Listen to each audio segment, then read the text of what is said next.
Good morning guys! Good morning! Bali, ito pala yung mga gagamitin ng staff namin sa magiging ongoing project. Bali, nasa ano rin ito guys, province din sila gagawa. Ayan, yung mga in-order ni Dada. As you can see, meron diyang cut-off machine or cutting machine. And then, ito naman guys, yung mga hihigaan nila kung gusto nilang magpahinga or yan, makapag-break sa work or habang gumagawa, may pahinga din, diba guys? Ayan. Ito, bali laman ito guys, mga duyan. Hindi ko na siya bubuksan kasi guys, mga bago to eh. Para hindi ko na siya ibabalik dito sa loob. Bali, 3 piraso ito. Ayan. And then, ito naman yung mga safety gloves. Yung ibang guys, equipment or mga safety gears namin. Nasa fabrication yard namin. Bali, ito kasi, in-order ni Dada. Dinala niya lang dito sa bahay. Pero, pipick upin din ito ng mga staff. Sa mga nagtatanong guys, kung ano yung business namin, bali, meron kaming mga fencing services, construction services. Sa mga interested po na magpa-bakod or magpa-construct, bali, yun po yung mga ino-offer namin na services sa ngayon. And then, nagsusupply din kami ng mga materials para sa fencing. Ayan. Kumbaga kung pipili kayo ng package, meron kaming supply, meron naman kaming supply and installation.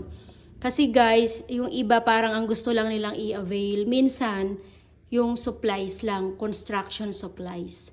Pero pwede rin kaming supply and installation. Kami na magsusupply, kami rin yung magko-construct. Bali, may mga staff naman kami nagagawa or may mga tao. For the quotation guys, pwede rin kayong mag-message direct sa FB page ko or kahit dito sa Mami ni Dada FB page.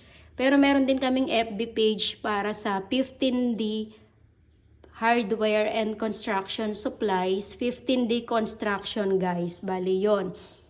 Para alam nyo yon, mabigyan kayo ng tamang quotation na magsaswak po sa budget po nila. Actually guys, huwag kayong mahihiyang magtanong kung ano yung babudgetan natin or hanggang saan yung bracket ng budget nyo. Alam niyo naman dito guys, lalo na si husband. Actually, civil engineer si hubby. Pwede niya kayong bigyan na magsusubak sa budget niya. Basta kaya din guys ng budget namin. Ayon.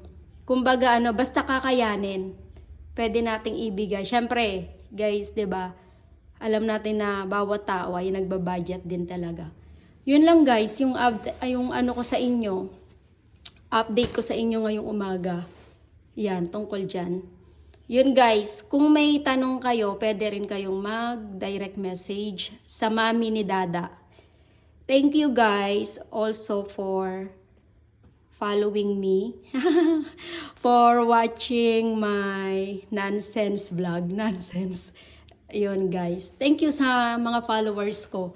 At sa mga non-followers din guys na nagpi-play or nanonood ng mga videos ko. Ayun guys. Actually, medyo ngayon lang nagka-time.